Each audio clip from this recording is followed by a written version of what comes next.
Supercrack Estrella presenta. ¿Por qué la iglesia prohibió el libro de Enoc? Las profecías de Enoc. La segunda venida puede no ser el regreso de Dios, sino una invasión alienígena. Enoc caminó con Dios y luego Dios lo tomó, lo arrebató, alrededor del 2035, 2040 AC. El libro de Enoc apareció alrededor del 200 AC más barra.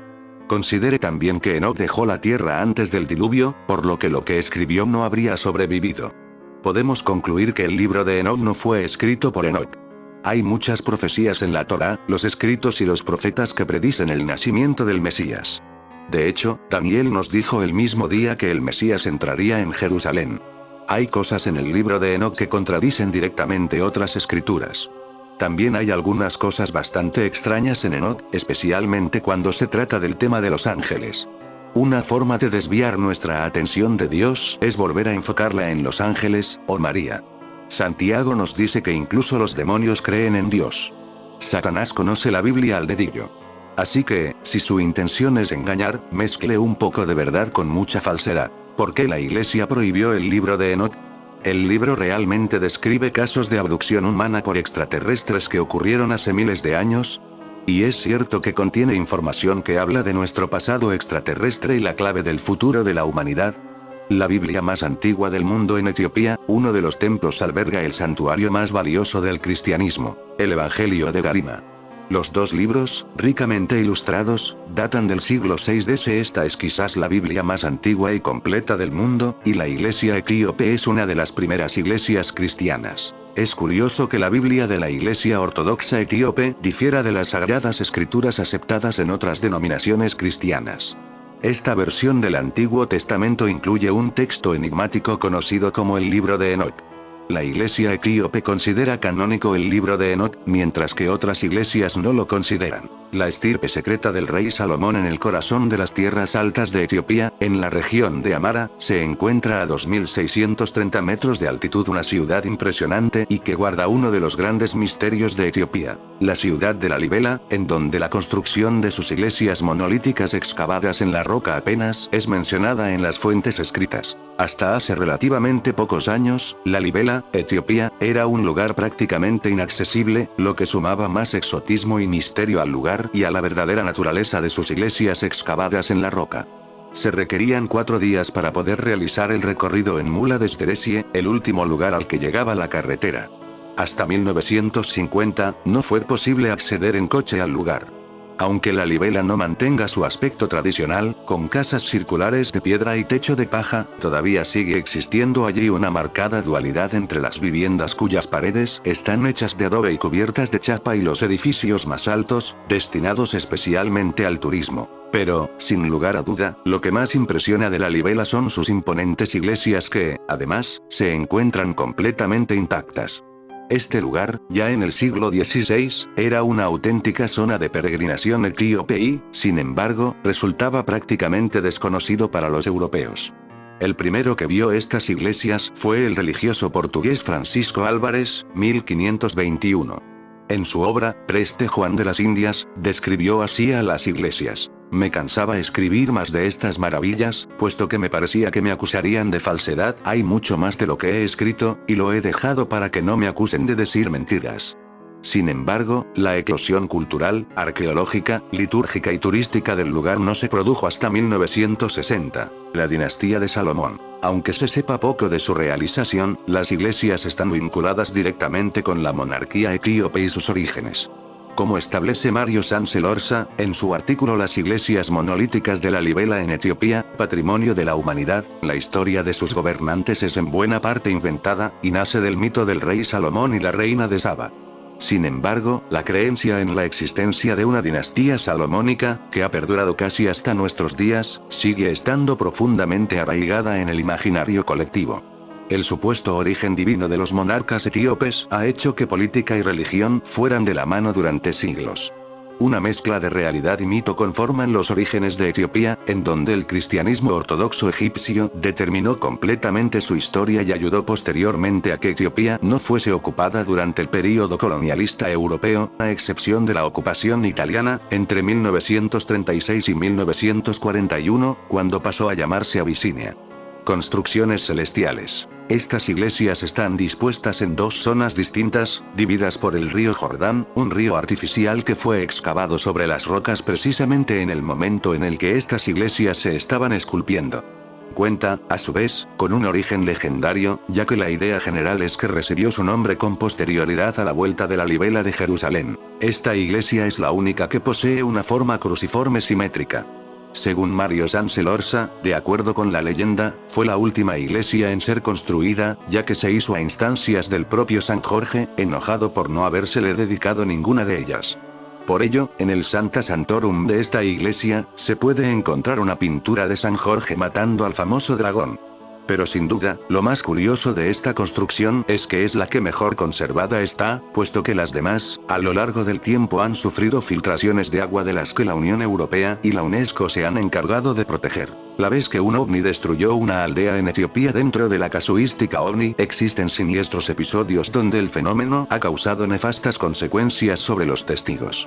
Uno de estos incidentes ocurrió supuestamente en Etiopía, y hasta el día de hoy no ha sido aclarado convenientemente. Todo sucedió el 7 de agosto de 1970, cuando los habitantes del pequeño pueblo de Saladare, Etiopía, sobre las 11:30 horas, se sobrecogieron al escuchar un extraño y fuerte ruido que procedía del interior de la espesa selva. El inusual sonido fue en aumento, al mismo tiempo que una bola brillante de color rojo, de apariencia ígnea, se precipitaba contra la aldea. Los pobladores de Saladare oyeron un ruido proveniente de un pequeño bosque cercano al caserío, y que daba la impresión de ser producido por un aeroplano volando a poca altura. El ruido se incrementó paulatinamente, haciéndose más y más agudo a cada instante. De pronto, los azorados nativos observaron una bola brillante, que volando a baja altura y a gran velocidad, atravesó la villa destrozando todas las construcciones que encontró a su paso, incluso, el extraño objeto, arrancó numerosos árboles de raíz y carbonizó la hierba, aunque sin causar incendios. En su trayectoria la misteriosa esfera luminosa impactó contra varias casas destruyéndolas violentamente y arrancó varios árboles del suelo. El objeto continuó su inquietante trayectoria, volando a baja altura y en paralelo al terreno durante unos 140 metros, para inmediatamente ante el temor de los aldeanos, retroceder y continuar su devastación sobre la aldea. En esta ocasión, además de las casas, sobrevoló una carretera de asfalto que se derritió y agrietó ante su paso. Kendall aseguraba que, cuando el ovni se alejó de la villa, rozó el asfalto de la ruta cercana, fundiéndolo en un área de unos 2 por 7 metros, y derribó la pared de piedra de un puentecillo, destrozándolo por completo. Luego, y sin alterar su velocidad y trayectoria, recorrió una distancia de unos 150 metros, hasta situarse sobre la ladera de un monte cercano, donde quedó estacionado a muy pocos metros del terreno durante algunos segundos. De inmediato desandó el camino, atravesando el caserío de Saladare en la misma dirección en que ya lo había hecho, o en una ruta paralela, destrozando otras viviendas, para luego desaparecer en la misma dirección en que se había visto llegar. La distancia total que el objeto cubrió en sus dos pasadas, y a la vista de numerosos testigos, fue de unos 6.000 metros. El incidente tuvo una duración de 10 minutos. El objeto fue observado por los pobladores de una villa cercana a Saladare. Lo describieron como una bola de gran tamaño provista de una cola y de color rojo muy brillante. La bola de fuego desapareció en la lejanía, dejando tras sí una ola de destrucción y horror. La angustiosa experiencia había durado unos 10 minutos y al menos 50 viviendas habían sido derruidas tras el paso del enigmático ovni.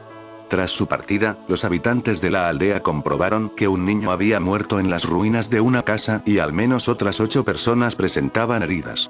Como prueba de la intensidad calorífica producida por el objeto, la carretera de asfalto presentaba algunas zonas derretidas, el pasto de los alrededores se había quemado y en una de las viviendas afectadas por el choque con el objeto se encontró una olla derretida. El caso fue conocido gracias a un médico de la ONU, el Dr. Atal Mak, destinado en la zona, que envió una carta con todos los detalles y fotografías del evento al investigador Joseph Allen Hynek. George Kendall en su reporte indicaba que el doctor de las Naciones Unidas, junto con algunos de sus colegas, visitó la aldea de Saladare, comprobando que 50 viviendas habían resultado completamente destruidas, mientras que más de una docena presentaba daños de consideración. Asimismo, y a consecuencia del incidente, 8 nativos resultaron heridos y un niño pequeño falleció. En opinión de mi amable informante, parecía como si se hubieran disparado una gran bala de cañón a través del poblado. En la misiva enviada al Dr. Hynek había más información. Algunos dijeron que el bólido tenía la forma del tronco de un árbol, mientras que los habitantes de una aldea vecina añadieron que el objeto les había sobrevolado, emitiendo un ruido ensordecedor, y que tenía forma esférica y con cola. La emoción era tal que visitamos la aldea en 3 ocasiones, y tomé unas 30 fotos de las cuales le adjunto algunas. Parece como si una bola de cañón hubiera sido disparada a través de las casas. Algunos estiman que se trataba de un meteorito, pero estos no pueden viajar de un lado a otro. No pudo tratarse de un tornado, porque el viento no arrancó los tejados de estaño, que permanecieron en sus sitios, aunque aplastados, derretidos y distorsionados. Hasta el momento no tenemos idea de lo que ha podido ser. El periódico Asis de Addis Ababa mencionó algo al respecto, clasificándolo como una tormenta. Le hago llegar el recorte de prensa. El periódico italiano le dedicó 5 columnas. Podemos desechar la posibilidad de vientos o relámpagos, el tiempo se encontraba claro y despejado. La aldea, al igual que Asmara, está a una elevación de 2,300 metros sobre el nivel del mar. Los relámpagos a veces se desplazan horizontalmente, pero como he dicho, el tiempo estaba despejado. Por otra parte, emitía una fuente de calor. Fundió el asfalto y los objetos de metal, dejando chamuscada la hierba y los arbustos, pero sin fuego ni llamas. Su impacto mecánico fue tremendo. Atravesó el muro de piedra del puente, que tiene medio metro de grosor, y tuvo suficiente fuerza para hacer más daño cuando vino de regreso. Al parecer en la zona de la devastación no se encontraron restos metálicos que pudieran indicar que la destrucción pudiera ser causada por algún tipo de proyectil militar. Lamentablemente no se ha realizado ninguna investigación en la zona que pudiera confirmar este increíble relato. Además, las fotografías, realmente tampoco aportan ningún tipo de evidencia de los hechos, podrían corresponder a las consecuencias de cualquier conflicto de los vividos en Etiopía. Hace unos años, surgieron revelaciones sobre la localización del Arca de la Alianza y hasta una supuesta evidencia fotográfica.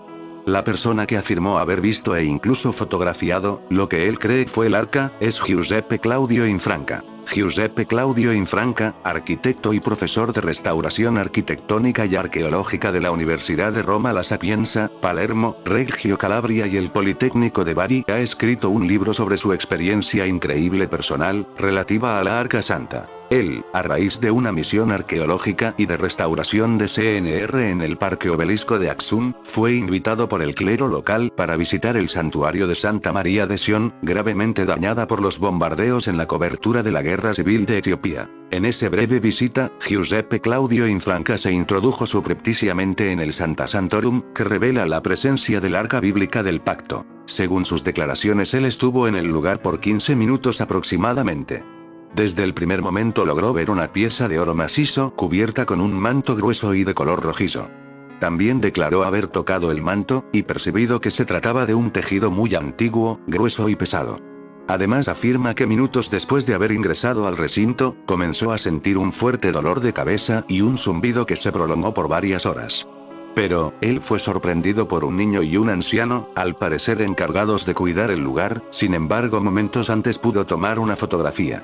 Durante años, prefirió ocultar la increíble historia de la que fue protagonista. Esta es la fotografía que, según Giuseppe Claudio Infranca, tomó aquel día. Supuesta Arca de la Alianza fotografiada por Giuseppe Infranca en la cripta de Santa María de Sion en Aksum. En la parte superior de este artefacto, se puede ver, también según declaraciones de Giuseppe Infranca, parte de un ala de los 2 querubines que pueden verse en todas las representaciones existentes del arca. Un aspecto que siempre ha fascinado a los estudiosos de este hecho bíblico e histórico, es que según escritos, quien se acercara al arca o la toque moriría o sufriría graves consecuencias. Muchos investigadores plantearon que la gente que se acercaba a ella moría electrocutada o por exposición a algo similar a la radiación. Tal fue el caso de Osías, relatado en el Antiguo Testamento, quien cogió el arca con sus manos durante su transporte en la Ciudad Santa en un intento de evitar la zozobra debido al balanceo del vagón en el que se transportaba. La Biblia dice esto: la ira del Señor se encendió contra Osías, el Todopoderoso le golpeó por su pecado, y murió en el acto en el arca de Dios. Giuseppe Infranca, luego de tener ese constante zumbido y después de haber padecido ese fuerte dolor de cabeza, afirma haber ido a un médico, el cual diagnosticó que estuvo expuesto a ultrasonido, es decir a una onda acústica o sonora cuya frecuencia está por encima del umbral de audición del oído humano, aproximadamente 20.000 hercios. Sin duda algo curioso y que tendría algo que ver con los escritos antiguos que dicen que el arca era un arma letal. Giuseppe Infranca escribiría un libro llamado El Arca de la Alianza, el Tabernáculo de Dios, diario de un descubrimiento, relatando todo lo vivido en aquella singular experiencia. Secuestrado por los dioses. El autor del libro es Enoc, el bisabuelo de Noé, quien construyó el arca antes del diluvio. Se cree que Enoc era inmortal y que Dios lo llevó vivo al cielo. En su libro, Enoc escribe que cuando tenía 12 años, todos los habitantes del pueblo oyeron un ruido una noche. 2 ángeles descendieron del cielo y uno de ellos le dijo a Enoc: "No temas, hombre", y subieron al cielo en un carro de fuego. Enoc vio algo que no podía describir. Por supuesto, no sabía lo que era una nave espacial, así que escribió sobre casas voladoras hechas de cristal, y debajo de ellas Enoc vio el planeta Tierra. Parece que esta es una de las primeras historias en la historia de la humanidad sobre el secuestro de personas por extraterrestres. Los defensores de la teoría del paleocontacto creen que el libro de Enoc es uno de los textos más convincentes sobre la aparición de los extraterrestres. Pero no es un caso único. Historias similares han sobrevivido en muchas otras culturas antiguas. Esto indica que se puede creer en las palabras de Enoc. Muchos textos antiguos dicen que la gente asciende al cielo y luego regresa. Por ejemplo, en la antigua Grecia, existe una leyenda sobre Ganímedes, que fue criado por el águila de Zeus. Se pueden encontrar leyendas similares en las epopeyas de la antigua China, el antiguo Egipto, los sumerios y otros pueblos. Todas estas historias son similares, pero carecen de los detalles que abundan en el libro de Enoc. Sus escritos no solo prueban la existencia de extraterrestres, sino que también muestran el otro lado de Dios. Por esta razón la Iglesia decidió excluir el libro de Enoc de la Biblia, ya que resultó demasiado extremo para los cristianos de aquella época. Observadores divinos. Según el libro de Enoc, no todos los ángeles eran mensajeros de Dios. La mejor evidencia de esto es la descripción de las criaturas llamadas guardianes. El libro de Daniel habla de un cierto grupo de ángeles, a quienes Dios ordenó instruir a la humanidad. Ellos cuidaron nuestro mundo y guiaron el desarrollo de nuestra civilización. Daniel solo mencionó brevemente a estas criaturas, mientras que en Enoc los vigilantes o guardianes del cielo se convirtieron en uno de los temas principales. Estos ángeles no son realmente espirituales, sino seres reales. La Biblia habla de esto clara y distintamente. No son de nuestro mundo, lo que significa que pueden ser llamados con seguridad extraterrestres. En el libro de Enoc, solo 200 guardianes descendieron a la tierra. Sus líderes fueron Shamkasai y Azazel, quienes más tarde fueron conocidos como Lucifer. Los guardianes tenían una apariencia muy brillante, y uno de sus nombres es los resplandecientes. Enoc, al describirlos, dijo que era difícil mirar a los guardianes, porque brillaban intensamente. La versión de que los guardianes eran huéspedes extraterrestres está confirmada por el testimonio del profeta Elías. También ascendió al cielo en un carro de fuego. Elías era un gran adivino, muy superior a otros profetas. Tenía un manto maravilloso que podía curar a los enfermos y resucitar a los muertos. Los carros de fuego se mencionan más de una vez en la Biblia. Al parecer, estamos hablando de algún tipo de vehículo, una nave espacial. Según las creencias judeocristianas, el alma asciende al cielo después de la muerte, pero en la Biblia hay muchos ejemplos de la ascensión de una persona viva. Además de Enoc y Elías, a Jesús le ocurrió lo mismo. ¿Qué nos dice el libro de los gigantes? A mediados del siglo pasado, unos pastores israelíes encontraron en una de las cuevas vasijas de barro donde se guardaban manuscritos antiguos. Se descubrió que eran copias manuscritas de la Biblia, que eran al menos 1000 años más antiguas que otras conocidas en ese momento. Además de estos, había otros manuscritos, entre ellos el libro de los gigantes. Este libro habla sobre los Nefilim, gigantes, los hijos de los guardianes, su vida y forma de vida. Los Nefilim son la encarnación del mal. Cometieron crímenes terribles, entre ellos comer carne humana. Finalmente, Dios decidió que la tierra necesitaba ser limpiada de los Nefilim, y eligió a Noé, el bisnieto de Enoc, como el elegido para reiniciar la historia de la humanidad. En la Biblia, Noé fue elegido por Dios por su piedad. Pero el libro de los gigantes tiene una versión diferente de la historia de Noé. Se convirtió en el elegido incluso antes de nacer, y su padre no era hombre. La piel del recién nacido brillaba y su cabello era blanco como lana de oveja. Exteriormente, era una copia de los guardianes y fue concebido artificialmente. Los guardianes del cielo creían que Noé sería el padre de una nueva generación de personas. Resulta que Noé era una persona genéticamente modificada, creada por extraterrestres para una nueva vida en la Tierra. La versión oficial de la Biblia dice que Dios se entristeció por las atrocidades y maldades de la raza humana y decidió ponerles fin enviando el gran diluvio a la Tierra. El libro de Enoc cuenta la misma historia, pero con diferencias significativas. El diluvio destruiría a los ángeles caídos y a los Nefilim. Según Enoc, Dios protege a las personas. Él no se parece en nada al Dios del libro del Génesis, lleno de ira y de enojo. Otra diferencia radica en el hecho de que Noé recibió las instrucciones para construir el arca no de Dios, sino del arcángel Uriel. Advierte a Noé sobre el cataclismo inminente y revela el futuro de la humanidad. Resulta que Enoc no está hablando del castigo de la raza humana, sino de los extraterrestres que están impulsando nuestra historia. El regreso de los dioses. En el libro de Enoc, capítulo 91, se dice que después del viaje de Enoc y su regreso a la tierra, se prepara para la segunda ascensión al cielo. Pero antes de eso, reúne a toda su familia y comparte una profecía inusual. El hijo de Enoc, Matusalén, le preguntó a su padre si alguna vez volvería a verlo. Enoc respondió: los guardianes celestiales dijeron que regresaré. Pero pasarán miles de años y no nos volveremos a ver. El concepto de un elegido divino que deja la tierra y regresa a ella se encuentra en casi todas las religiones. Los judíos esperan el regreso del profeta Elías, quien vendrá antes del Mesías y traerá una era de paz y justicia. Será el comienzo del fin de los tiempos. Los cristianos esperan el regreso de Jesús, considerado el Mesías. Para el Islam, este es el mensajero divino al-Mahdi o el propio Muhammad. En cierto modo, este regreso traerá consigo una nueva era, una nueva forma del mundo y una nueva relación entre la humanidad y Dios.